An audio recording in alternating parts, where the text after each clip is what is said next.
have to say it has blown me away. These Bitcoin ETFs are the fastest growing ETFs in history. There are 30 years of history of ETFs. There are thousands of ETFs, and the ones just launched this year for Bitcoin have broken all of the records.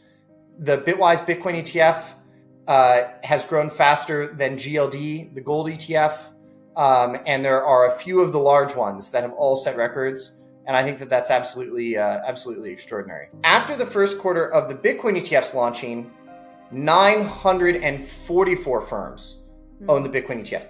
10x more firms than the gold ETFs, which I think is absolutely remarkable in its scale, and even more remarkable because of what you mentioned, which is that for most professional money managers, financial advisors, institutional investors, they have a huge responsibility set. They're responsible for what's happening with growth equities, what's happening with international equities, what's happening with municipal bonds, treasuries, high yield, alternatives portfolios. And even if they are incredibly enthusiastic about the possibility of including Bitcoin in a portfolio, it has to fit into their to-do list. It has to go through a process of diligence and committee meetings.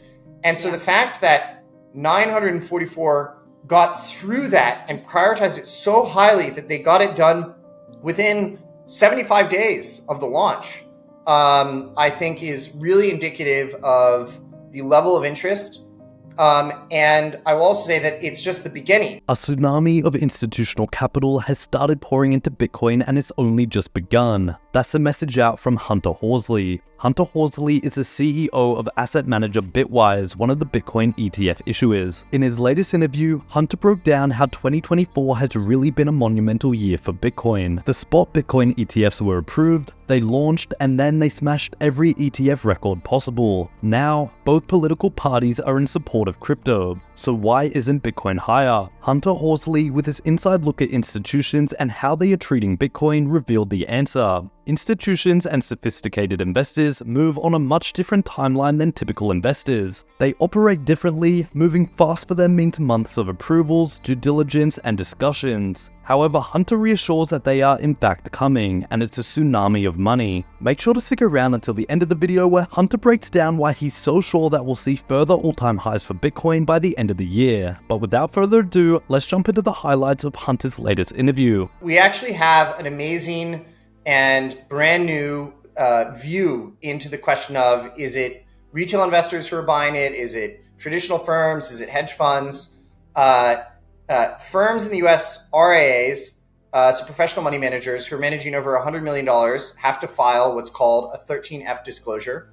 They have to file that every quarter, 45 days after the end of the quarter. So May 15th was the deadline to file and show what they owned by the end of the first quarter of 2024.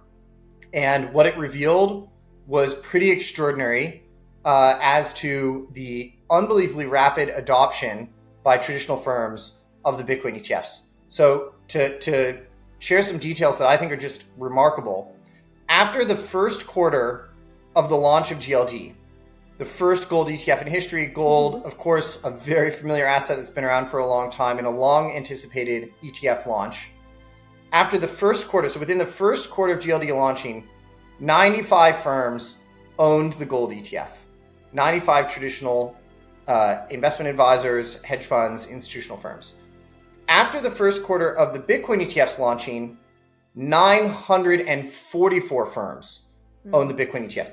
10x more firms than the gold ETFs, which I think is absolutely remarkable in its scale, and even more remarkable because of what you mentioned, which is that for most professional money managers, financial advisors, institutional investors, they have a huge responsibility set. They're responsible for what's happening with growth equities, what's happening with international equities, what's happening with municipal bonds, treasuries, high yield, alternatives portfolios. And even if they are incredibly enthusiastic about the possibility of including Bitcoin in a portfolio, it has to fit into their to-do list. It has to go through a process of diligence and committee meetings.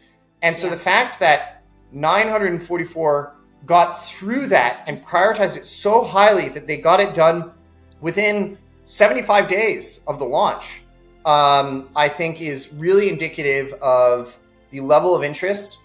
And I will also say that it's just the beginning. Most firms will not have been able to move that quickly. And I can tell you from our conversations, we serve thousands of firms, that a lot of work is underway and there are a lot more to come. But the 13 Fs that were filed by May 15th for the first time really created full transparency and a clear aperture into the fact that Bitcoin is transitioning and crossing its chasm, stepping into its mainstream era. I think that's incredibly exciting. And I would just add one note further that, to color these numbers, it's leaders in every category. Some of the largest RIAs, Hightower, Sequoia Financial, Brown Advisory, IEQ, these are hugely admired and very large wealth management firms, have reported owning Bitcoin ETFs. Some of the leading hedge funds, Millennium, D. Shaw, Schoenfeld, these are not random firms. These are the top of their class. There are pensions that have filed disclosing that they own Bitcoin ETFs, and then a whole host of banks and mutual funds. So there's a lot more to come, but the trajectory out of the gate, I think, is a definitive answer to the question of, will Bitcoin be entirely individuals, or will it be embraced by traditional firms? And the answer is it's being embraced by traditional firms starting in 2024. It's a funny moment for the Bitcoin space because, and the crypto space writ large, perhaps.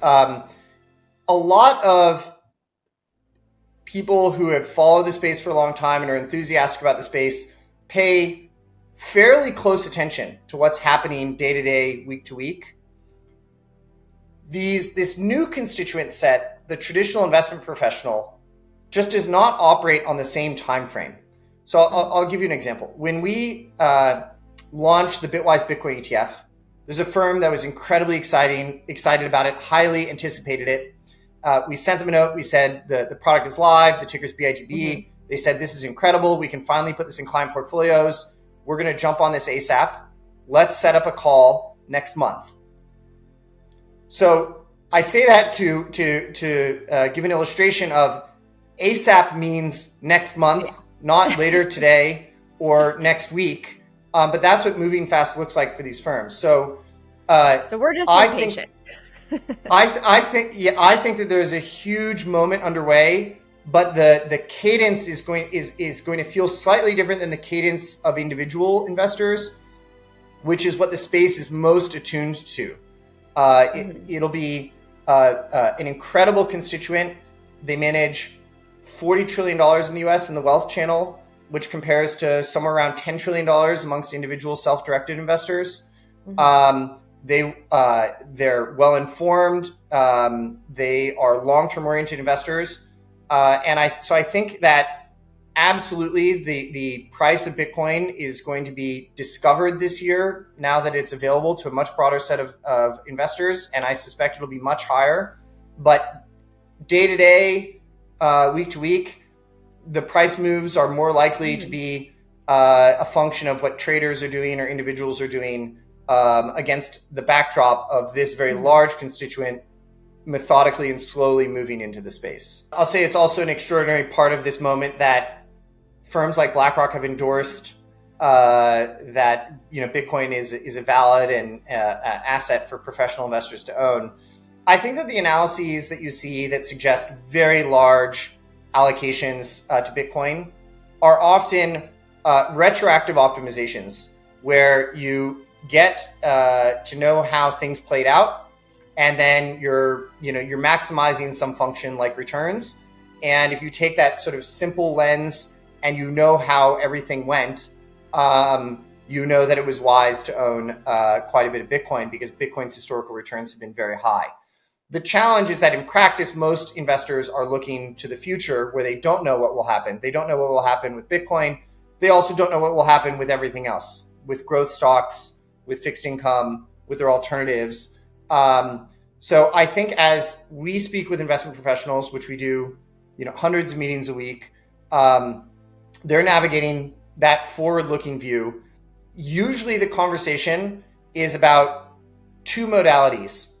either A, allocating for a few clients, and here I'm talking about the wealth management cohort, allocating for a few clients that they know are particularly interested or have asked them in the past, or B, allocating across clients and making it a model allocation that they support right alongside, equities and fixed income.